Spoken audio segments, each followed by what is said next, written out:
Hey up, Cliff from Swadlincote. I'm here at Moira Furnace, and as you can see, the Furnace Museum is all covered in scaffolding. They're doing a lot of work on it at the moment, pointing it up and well, I don't know what they're doing, but there's a lot of scaffolding around it. Anyway, the furnace itself was built in 1804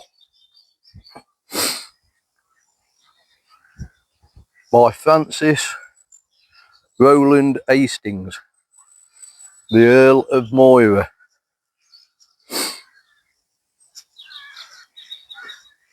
It was built as a blast furnace for producing iron, but it was unsuccessful. So anyway,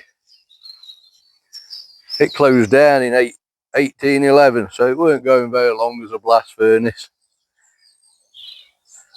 But you see the canal that's running alongside it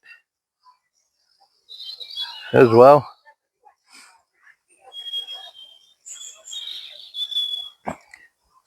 Well, they do boat trips up and down it now. This is like the Moira Furnace now. It's a tourist attraction. The old special events here. Today they've got a farmer's market on. Well, this farmer's market, it's held every last Saturday of each month up until October. So if you've enjoyed this short video on Moira Furnace and you watched it on YouTube, give it a like and a subscribe. It doesn't cost you anything. And if you've watched it on TikTok, give it a follow. Give it a like and a follow. Like I said, it doesn't cost anything. Thank you very much.